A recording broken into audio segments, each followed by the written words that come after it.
has left a scar on this community. Time heals all wounds.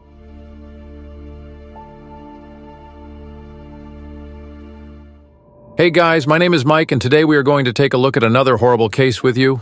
Today, our focus shifts to a noteworthy incident that occurred in 2011 with a girl named Summer Inman, who lives in Logantown, Ohio. During investigation at the crime scene, a diary was to be found which belonged to her. In it, she wrote about her innermost thoughts and feelings, meticulously concealed from the prying eyes of her husband and his parents. Within the confines of this diary lay the sanctuary where she could unabashedly pour out her soul without the looming fear of judgment or reprisal. It served as her refuge, a place where her voice remained unfiltered and her emotions unencumbered by the constraints of societal expectations. In her diary, she wrote, "I'm exhausted. I can't comprehend how much longer this can continue, or what exactly I'm waiting for. I truly loved him, with all my heart. Yes, I was just a young girl when we married, standing before the altar, defying his parents, pledging before God to love him forever, until only death parted us. Why can't I retract those vows? Do I have to endure this torment every single day because of promises made? The truth is, I haven't loved him for a long while, just as he doesn't love me. He only cares for himself, his parents, and our children. But who will love me? In these moments of despair, I feel abandoned even by God. How else could he have destined me for this family, where I am nothing but remembered when they need something? Summer, clean this up. Summer, take out the trash. Summer, stop stomping your feet so loudly. I'm fed up. I have to confide in Will about everything. I should take the kids and leave this house, but who will let me go? Especially with the kids. Will's father won't even allow me to step out of the house. I just hope I can stay alive, at least for now." In these pages, she found solace, unbridled freedom to articulate her deepest desires, fears, and aspirations, shielded from the scrutiny of those who may not understand or accept her true self. In the quaint town of Logan, Ohio, nestled amidst the heartland of America, with its population barely tipping 40,000 souls, a new beacon of faith emerged in the form of the Tabernacle of Faith Evangelical Church. Its arrival was met with a mixture of curiosity and skepticism, as none among the town's residents had ever heard its name uttered before. The visionary behind this newfound sanctuary was none other than David Oyedepo, who traversed continents from Nigeria to bring his divine message to the quiet streets of Logan. With fervor in his voice and conviction in his heart, he shared with the congregation a remarkable encounter, an 18-hour communion with the Almighty himself, during which God imparted upon him a divine mandate to liberate humanity from the clutches of evil through the power of preaching and prayer. The townsfolk listened intently, some with skepticism, others with a glimmer of hope stirring within them. As the weeks passed, the Tabernacle of Faith Evangelical Church became a focal point of the community, drawing in both believers and skeptics alike. David Oyedepo's sermons resonated with many, offering a message of redemption and salvation in a world filled with uncertainty and despair. Despite initial reservations, the townspeople found themselves drawn to the warmth and sincerity of his words, finding solace in the promise of a higher purpose and divine guidance. Slowly, but surely, the Tabernacle of Faith Evangelical Church began to weave itself into the fabric of Logan, its presence a testament to the enduring power of faith and the transformative impact of a single individual's unwavering belief in the divine. And as the sun set over the quiet streets of the town, the light of hope continued to shine brightly from within the walls of the sanctuary, illuminating the path towards a brighter tomorrow for all who dared to believe. David Oyedepo's magnetic charisma swept through the corridors of faith, propelling the Tabernacle of Faith Church to the zenith of popularity in Logan. It was within these hallowed halls that the paths of Bill and Sandra Inman first intersected. Bill, a talented musician at the tender age of 18, lent his skills to the church's Sunday services, while Sandra dutifully attended alongside her parents. Sandra fondly reminisces how her parents took a liking to the young musician, readily granting their blessing when Bill and Sandra decided to tie the knot a year later. Their union bore fruit in the form of a son, Will, who, in adherence to familial traditions, was cradled in the arms of faith from his infancy. At 17, Will, following in his father's footsteps, found himself enamored with the Tabernacle of Faith, where he crossed paths with the youthful Summer Cook, a mere 15 years of age. Though the allure of marriage hung tantalizingly in the air, the young couple exercised patience, waiting until Summer reached the age of 18. In the year 2004, following their nuptials, Will's parents insisted that the newlyweds reside under their roof. Summer harbored reservations about this arrangement, but her husband's deference to his father left her little choice.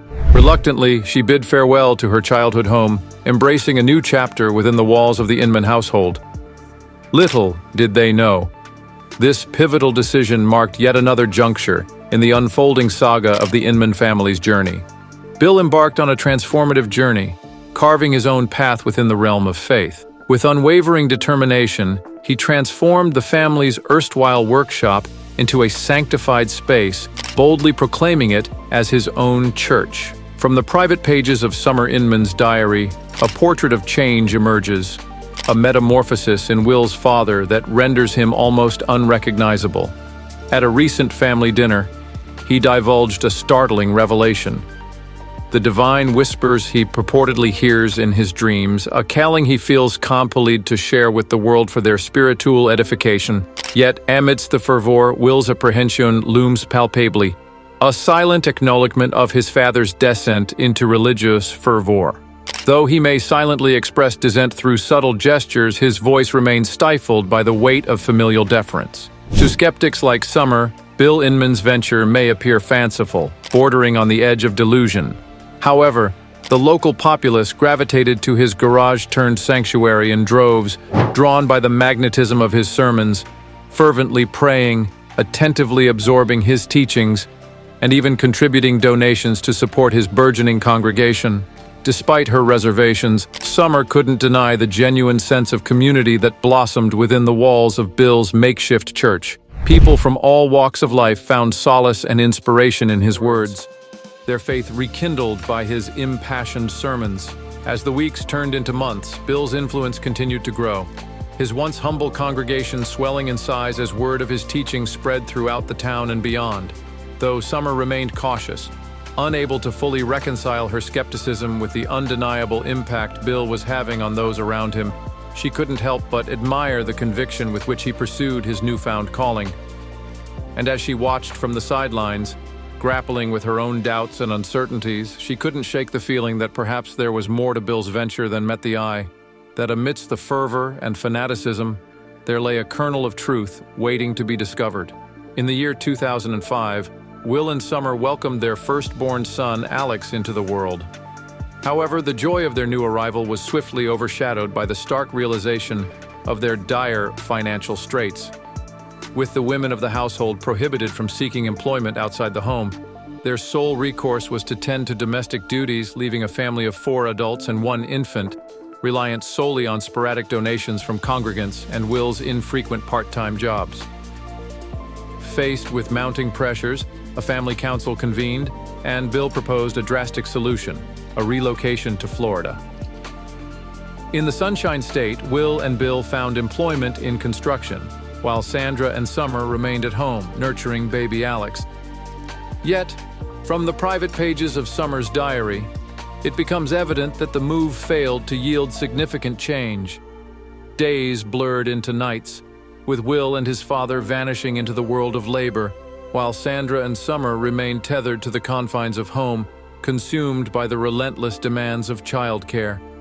As the weight of responsibility began to bear down heavily, Summer found herself questioning when Will would take the reins of adulthood, a sentiment tinged with impatience and longing for autonomy. With Florida failing to offer the financial respite they sought, Bill Inman made the decision to return to his native state. However, the specter of unpaid taxes cast a shadow over their departure, resulting in the loss of their Logan residence and a court order barring its redemption. Thus, they sought refuge in a rented abode in the rural outskirts of Vinton, a stone's throw away from their former hometown. During their time in Vinton, Summer brought 2 more bundles of joy into the world, daughters named Kelly and Alana. Yet despite the expanding family, financial woes continued to cast a shadow over their lives. Will's aspirations for a large family clashed with the stark reality of their circumstances. Their vision was to construct a haven for orphans, widows, and the homeless under the auspices of the church. However, the stark truth remained that funds were scarce. Undeterred, Bill devised a novel solution, an elaborate lottery scheme. With fervor and determination, he spearheaded a campaign utilizing television and radio advertisements. Bill's efforts culminated in a staggering $1 million being raised. The grand prize drawing was slated for September 2010. Yet, as fate would have it, Bill Inman callously deceived those who placed their trust in him, with no intention of ever reimbursing their losses. Meanwhile, during this tumultuous time, Will's father enlisted Adam Peters to manage the landscaping duties on their property alongside other household tasks. Adam, amidst his constant exposure to Summer, begins to empathize with her, oblivious to the underlying crisis brewing between her and Will. Undeterred, he continues to offer Summer gestures of kindness and support.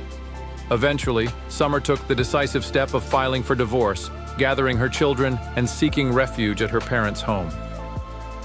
There, she secured a job as a bank cleaner, a humble position, yet a significant milestone considering her lack of formal education and professional experience beyond nurturing her children in the confines of the Inman household. While she didn't harbor expectations of landing a lucrative job, the newfound sense of independence brought a quiet satisfaction. For the first time in years, she relished in the absence of constant scrutiny and control. Despite her lingering bitterness toward Will, Summer was surprisingly tolerant of her father's involvement in the children's lives. In her view, the children benefited from their grandfather's presence as much as they did from their father's. Despite Bill Inman's domineering demeanor, he displayed genuine affection and care towards the children, a reality that couldn't be dismissed lightly. As Summer settled into her new routine, she found herself gradually letting go of the resentment and pain that had consumed her for so long. Instead, she focused on building a brighter future for herself and her children, one filled with hope and possibility. Though the road ahead was uncertain, she faced it with determination and resilience, knowing that she had the strength and support of her family to guide her through the challenges that lay ahead. In December 2010, the Inman household faced a distressing turn of events when a bailiff arrived to enforce their eviction due to unpaid rent. Summer, upon learning of the situation, summoned the courage to return to the house she once called home, despite the unsettling feeling of being labeled a traitor. In her hour of need, she reached out to Adam for assistance in hastily gathering her remaining belongings. However, upon their arrival, they were met with vehement opposition from the Inman family. The mere presence of Summer's new partner, Adam, further fueled their hostility, resulting in a barrage of curses and threats.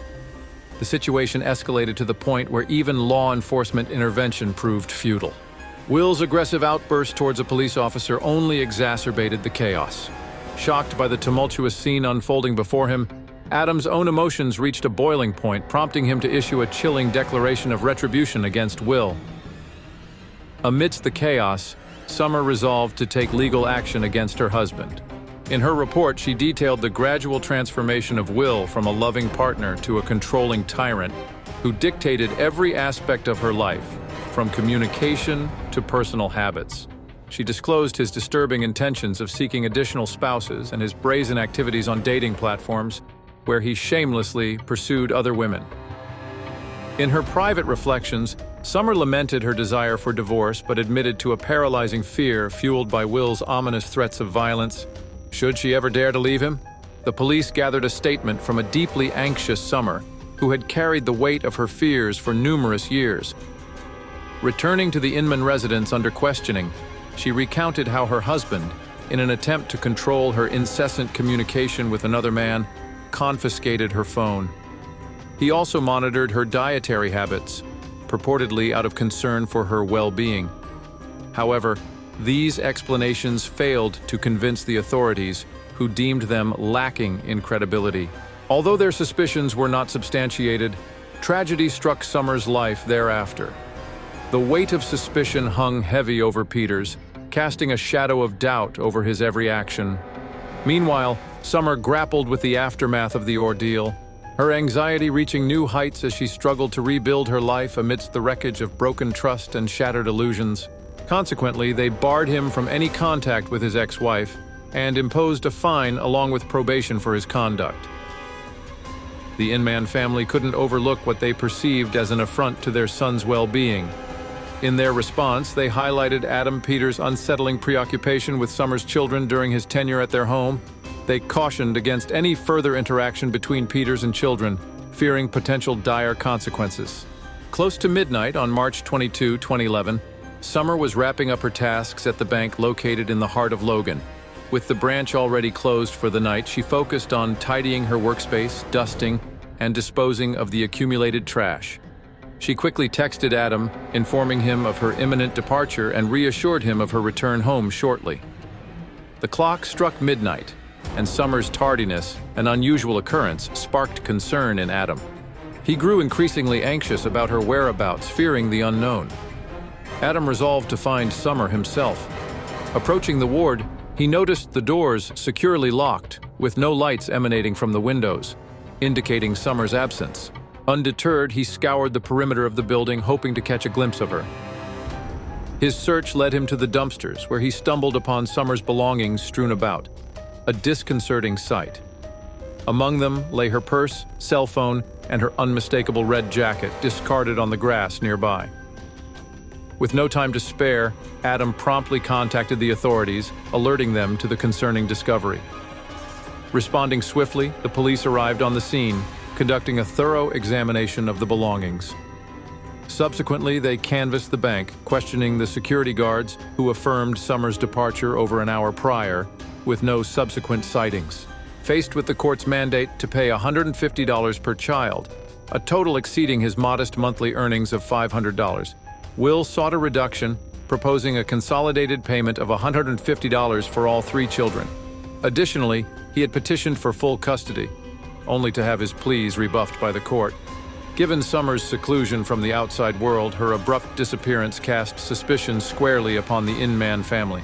As mentioned earlier, Logan epitomized the quintessential small town, where word of Summer's abduction at the hands of 3 unidentified assailants spread like wildfire overnight.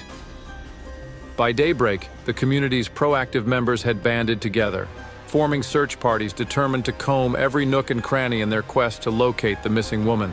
From parks to vacant lots to abandoned warehouses, their exhaustive efforts yielded no trace of Summer, intensifying the sense of dread that gripped the town.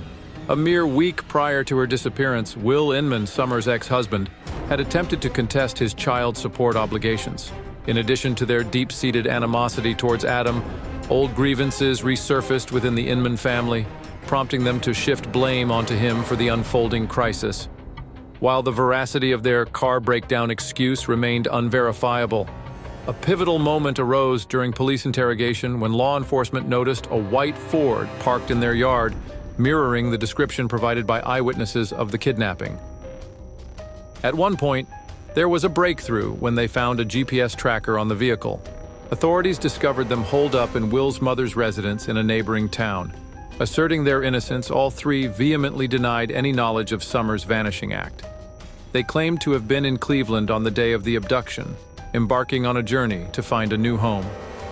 However, their plans were thwarted when their vehicle succumbed to mechanical issues en route. Fearing the perils of being stranded on a desolate highway after nightfall, as the investigation progressed, a crucial piece of evidence emerged indicating the Inman's involvement in suspicious activity.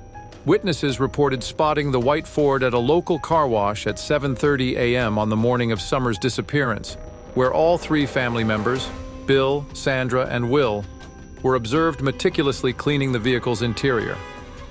Armed with this damning information, law enforcement swiftly apprehended the entire family, ushering them in for intensive questioning as the search for answers intensified. Through her tearful testimony, she laid bare the chilling sequence of events that led to Summer's untimely demise. According to Sandra, the ill-fated night of March 22nd saw them lurking near the bank where Summer toiled away. Their intentions, she insisted, were never murderous. Rather, they sought only to confront Summer in a bid to reconnect with their estranged grandchildren. In a heart-wrenching admission, Sandra disclosed the grim secret of Summer's final resting place, an old well near the Tabernacle of Faith Church, a poignant reminder of the intertwined destinies that had once united their families in happier times. As forensic examination confirmed Sandra's harrowing account, the stark truth of Summer's demise cast a pall over the community, shattering the veneer of tranquility within Logan and leaving behind a legacy of loss and sorrow. As Bill was escorted away by the police, his cries of innocence rang out, vehemently protesting their involvement in the unfolding tragedy. He fervently assured his elderly mother that they were blameless, attributing the calamity to the sinister machinations of the devil, against whom he claimed to wage a righteous battle alongside his parishioners. However, as the Inman family found themselves ensnared within the confines of the police station, their defiant proclamations wilted in the face of mounting evidence. In a surreal twist, the Inmans, seemingly under some bewitching spell, echoed identical denials of guilt until the harsh reality of their situation dawned upon them. As the specter of impending punishment loomed large, Sandra Inman, in a moment of startling candor, shouldered the burden of responsibility. While Sandra's actions may have been driven by a misguided attempt to shield her loved ones from the full extent of legal repercussions, her sacrifices ultimately proved futile. Despite her willingness to take the fall for her husband and son, the courts remained steadfast in holding all accountable for their roles in the tragedy. In hindsight, it becomes evident that Sandra's sacrificial gesture, while noble in intent, could not alter the course of justice. The culpability of each member of the Inman family, including Sandra herself, was thoroughly scrutinized and met with appropriate legal consequences, underscoring the irrevocable consequences of their actions. Steve was with you. Please subscribe Crime Crows.